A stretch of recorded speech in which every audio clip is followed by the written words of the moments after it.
ನೋಡಮ್ಮ, ಎಷ್ಟೇ ಕೋಪ ಮಾಡ್ಕೊಂಡ್ ಜಗಳ ಆಡಿದ್ರು ಇದಕ್ ಮೇಲೆ ನಿಮ್ಮಿಬ್ಬರಿಗೂ ಸರಿನೇ ಹೋಗಲ್ಲ ಅಂತ ದೂರ ಆಗ್ಬೇಕು ಅಂತ ಅಂದ್ಕೊಂಡ್ರು ಆ ಹುಡ್ಗ ನಿನ್ನನ್ನೇ ನೆನ್ಸ್ಕೊಂಡ್ ಅಳ್ತಿದ್ದಾನೆ ಅಂದ್ರೆ ಅವನ್ ಪ್ರೀತಿಯಲ್ಲಿ ನಿಜ ಇರುತ್ತಮ್ಮ. ಹೊರಟಾನೆ ಒಪ್ಕೋತೀನಿ, ಆದ್ರೆ ಹಾಗಂತ ಅವನ್ ಪ್ರೀತಿ ಸುಳ್ಳಲ್ಲ. ನಾಟಕ ಆಡಕ್ ಬರಲ್ಲ ಅವನಿಗೆ, ಯಾರನ್ನು ಇಂಪ್ರೆಸ್ ಮಾಡಿ ಗೊತ್ತಿಲ್ಲ. ಅದಕ್ಕೆ ಎಲ್ಲಾರ ಹತ್ರನೂ ಕೆಟ್ಟವನ್ ಅನ್ಸ್ಕೋತಿದ್ದಾನೆ.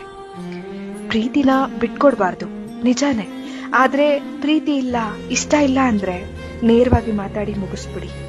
ಇಕ್ಕಟ್ಟಲ್ಲಿ ಸಿಕ್ಕಾಕ್ಸಿ ಕಷ್ಟ ಕೊಡ್ಬೇಡಿ, ನೋವು ಕೊಡ್ಬೇಡಿ, ಸರಿನಾ? ನಾಳೆ ನಿಮಗೂ ಕಷ್ಟ, ಆ ಹುಡ್ಗನ್ಗೂ ಕಷ್ಟ. ಅರ್ಥ ಮಾಡ್ಕೊಳ್ಳಿ, ಸರಿ ಮಾಡ್ಕೊಳ್ಳಿ. ಅರ್ಥ ಆಯ್ತಾ? ಲವ್ ಯು ಬಂಗಾರ. ನೀವ್ ಕೇಳ್ತಿದ್ರ ಭಾವಗಳ ದನಿ. ನಾನು ಕನ್ನಡದ ಅಪ್ಪಟ ಅಭಿಮಾನಿ.